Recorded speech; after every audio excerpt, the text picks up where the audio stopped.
Thank you. Thank you, Sarah. It's nice to get receive applause before you start. Maybe I'll stop here. Mic drop.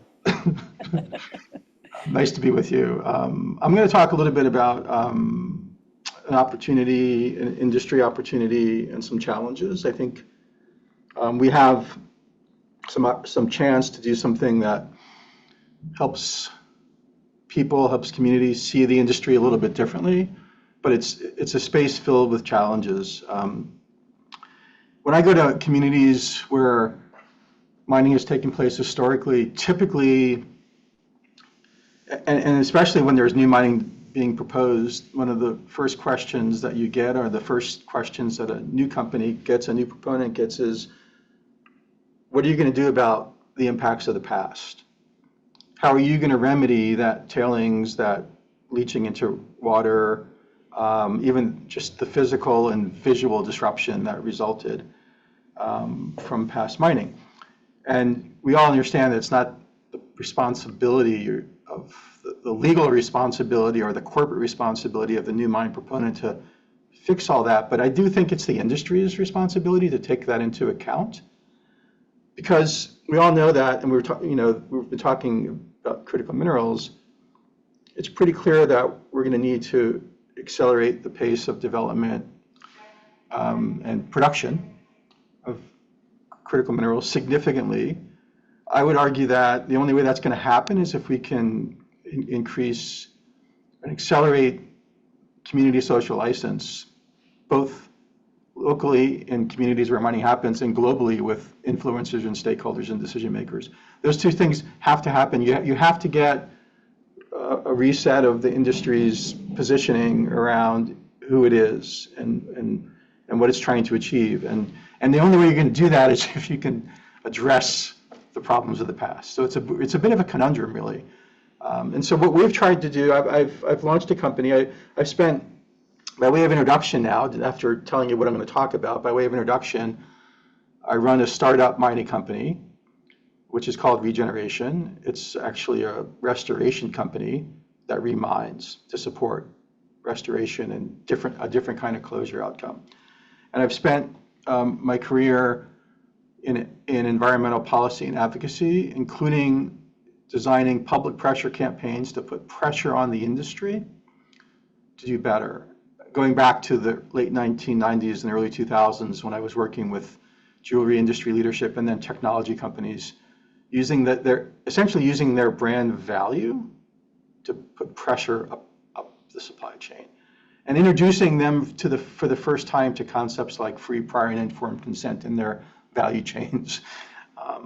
So that's where I come from, and so in some ways the unlikely CEO of a mining company, and I'm not trained in the technology or in geology or anything like that. I'm more trained in the intersection between industry and communities.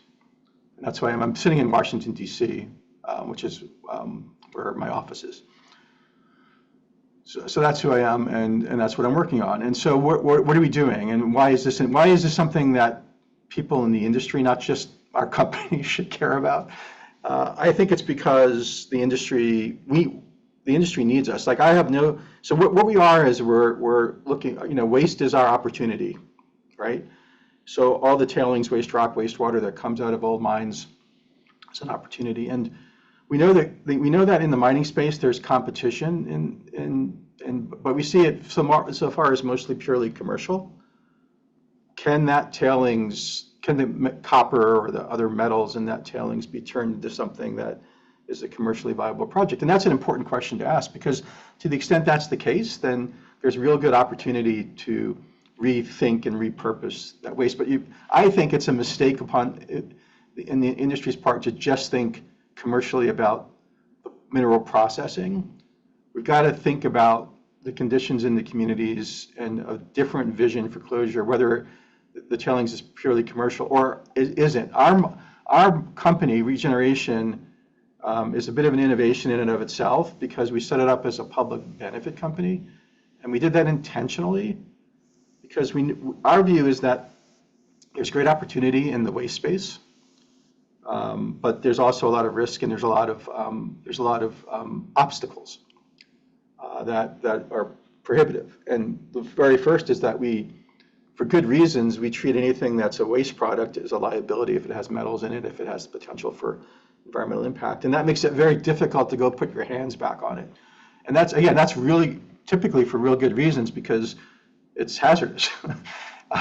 And so, the environmental laws that treat it as such are pretty smart, and then they're not as much, because if you think about the equation of greenfields mined opportunities, some of which are in highly significant habitat or areas of significant biodiversity, or even in regions where intact carbon would be disrupted by significant industrial development, you've got to take, in the global math of climate and biodiversity, you've got to take all that into account. And so why not go back to the brownfield sites and rethink them?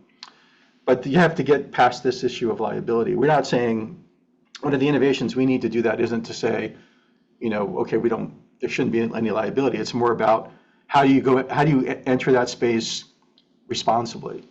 And how do we innovate in policy and regulation, which can be an oxymoron often. So that's one of the things. So one of the reasons we've set up as a public benefit company, and we think we're kind of an innovation on behalf of the industry, frankly, and its communities, is that we need to be willing to do things that aren't purely commercial in nature. I would be happy to go target a legacy. In fact, I'm working on a project right now where the First Nation wants this tailings addressed. It's almost an orphan site. It's not quite an orphan site. And it needs to be addressed. The problem is I'm not sure it's going to actually pay out commercially. So that in a lot of cases, the industry, as it's currently structured, would walk away from that project. I think the industry should walk toward that project. We should find ways to think differently. What about the nature value? What about the community value? How do we put that into the equation? Where can government come in and be a partner? Where can green finance come in and be a partner? And so if you're willing to take a little more time and a little more effort, you can do a project that's actually high value for conservation in communities and for the industry social license. But if it was just a pure commercial calculation, you wouldn't do the project, right? So there's these stranded opportunities, and they're biodiversity, habitat opportunities, they're nature opportunities, and they're people and community opportunities, and therefore they're industry opportunities. It's as if we need a social enterprise public benefit company on behalf of the industry to go after these sites. Oh, by the way, we're there. So it's really, Sarah told me not to make a pitch, and I'm not making a pitch for my company. I'm making a pitch that the industry needs this kind of stuff. And it's a mistake not to treat it as more than just a commercial partnership.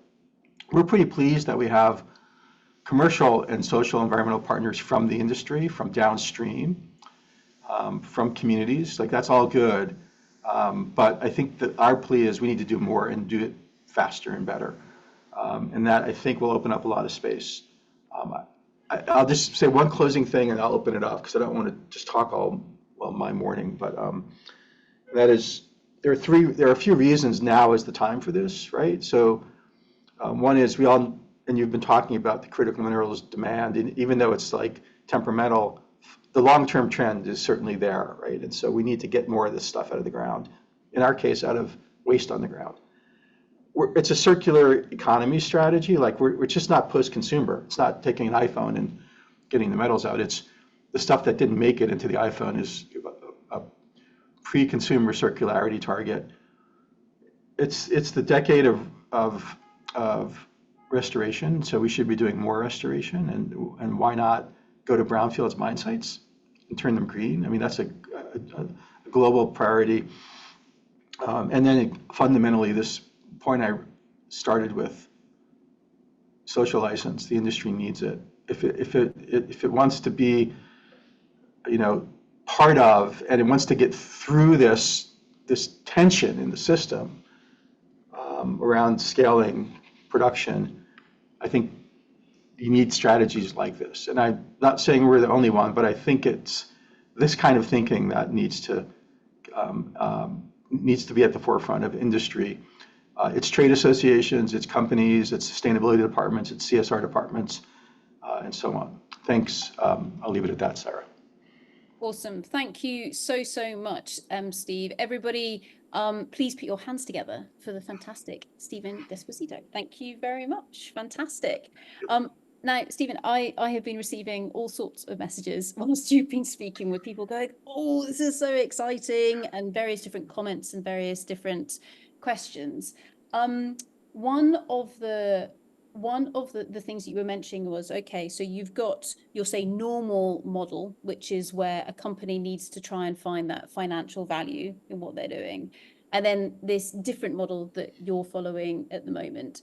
Do you think that there needs to almost be a place for a whole diversity of different types of mining companies, some of which are very much following the financial basis, some of which are being more public benefit companies, etc. So actually, rather than, I mean, obviously we can all come to yourselves, but actually having a whole marketplace of organizations that are doing things in a similar way to yourself. What do you think? Yeah, I mean, I think it would. I think it would benefit the industry to have a little more of that kind of diversity in model, if you will. And I would maybe extend it a little bit. So like just, I mean, I just want to also be clear, I'm all in for a commercial project that we do that pays the bills and keeps the light on. I don't want to sound a little, too altruistic here. Like we have to make it work, right? And we can prove to the industry that it can work by doing things, so having some commercial showcases and some social, non-commercial showcases. I think we have to be able to walk and chew gum at the same time. So I just want to just put that caveat in. But I think the thing we should think about is that I think innovators in the space are having a difficult time. It's a very difficult industry to put something new into, right? And it's because the industry is conservative. Despite its talk about innovation, it's a conservative industry. And if in startup culture, in NGO culture, which is where I come from, you succeed by proposing new ideas that rally people to solutions and that you can achieve, but they're new ideas. They're not the same old thing, right? Almost by nature, mining companies want to know that it's been done before.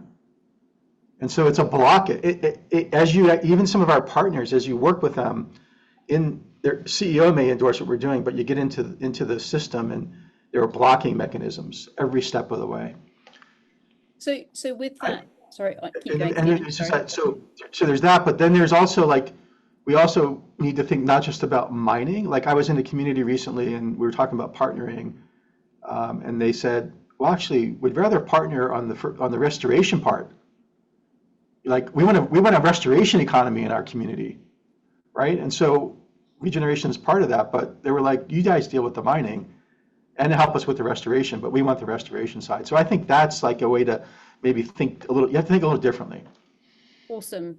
So with that, Stephen, I feel like I'm being hit around the side of the head with somebody at the moment because they're going, it's not the mining companies that are conservative, it's the mining investors. I think it's both. It's probably both. Well, I can tell you, I don't think, my view is this, the mining leadership and many people in the industry are innovative in their thinking. I think the way mining happens and is planned and all the dimensionality of it is conservative by definition largely. And again, just like waste is a liability, there's good reasons for that. I'm not saying throw the baby out with the bathwater, but the system works against innovation, plain and simple, in my humble opinion. Thank you for that. We've got a question that's come in from Ryan in the chat, and Ryan says that they love the point that we need to see acceleration of social license. Have you seen examples of where that ability to accelerate is really working, but also where are some of the worst frictions? I think the worst friction occurs in places where So if you think about communities who are the receiving entities for all this stuff, meaning development, and they want it often. It's complicated now because you've got 30 by 30 nature-based solutions goals. You want to protect habitat. You want small, medium enterprise. You want to mine. You want a pipeline. So on and so forth. And so it becomes very difficult. You want energy infrastructure. And so that's where the frictions are, in my view, is we have a system that typically really does project permitting project by project. That's how it works at its core. And that's not going to work. And so you're putting communities in this really difficult position. It's not the mining company per se that's doing it, it's the system. And so that's, to me, the problem, right? And then where have I seen like the other side of that, where you see kind of acceleration for social license? It's where I view it, it's often where a couple examples where the communities are well organized. They have a sense of what they want. They're strong in their negotiation capacity. They understand the implications, and when that in some ways that may be counterintuitive. Like, oh, you want your community better organized with more resources and more experts, but those are communities that can actually do deals and make agreements. And so, to me, that's where we need to concentrate, is building that capacity. I also think it's fair to say that I see the most opportunity for change amongst companies when there's a moment where something's happened, even if the company itself has a generally good position in kind of sustainability, CSR, something happens and the China breaks. And so people were like, that was a bad, and it raises to the CEO level, right? And so you see companies do things that are really interesting when that happens. And I think that's where from where I sit, I look for those, where are those companies that are ready to really accelerate themselves? And those are great partners for my NGO, but also for Regeneration. Thank you, Stephen. Another question, and actually maybe just leaning into what you were saying from the organization of communities, etc. But then also, as you mentioned in your introduction, that pressure that can be pushed perhaps upstream or on different parties from the brand value of, say, a tech company or someone who then makes use of those materials downstream. Would you be able to just expand on that a little bit, please? Yeah, I mean, like when I started doing this work, and I really didn't know a whole lot about the mining industry, like it was clear to me that the risk, like how do you get a mining company to pay attention was the question. Like why would they answer the phone, right? And so if the companies who use the materials can understand the risk they have on their supply chains and in their products, then a light bulb goes off, right? And so it's almost like you have to create the idea of how bad it could get reputationally to motivate action. Blood Diamonds saw the industry, or at least part of it, in response to that. Gold companies, it was a little bit of that, but it was really, there was an opportunity that I had in that we had to engage directly with mining. There were a few really interesting mining, well, first jewelry and then mining leaders who were ready for that conversation. And so that was a kind of different and a good engagement. The issue, like I had, working with technology companies, that came later, because in the early days they were like, we don't have a problem with metals in our supply chain. We've got problems around our factories, but we don't have a problem with metals in our supply chain. Yeah, just wait a few years, and I think we'll be talking again. And lo and behold, the opportunity, when it started to become clear that the issue of critical minerals from Central Africa was going to kind of escalate as an issue. I remember sessions where we projected what that future could look like. This is in like 2007, 8-ish. There was a few companies paid attention. And those companies, downstream companies, acted, and they built partnerships with the industry, with their supply chains, smelters, to understand the landscape and take action. So I think it's a critical factor to me, along with, if you can get ESG investors to align, and I still use that phrase, I think it's just, the critique of it is a temporary phenomenon. It will sustain itself. And if you can get downstream companies who care to align, and you can get a few upstream leaders, you can actually do some pretty interesting things. Sarah. So with that, Stephen, thank you so, so much. Absolutely brilliant to have Happy you to be with here. us here today. Another round of applause, everybody, for Stephen Desposito. Thank you very much.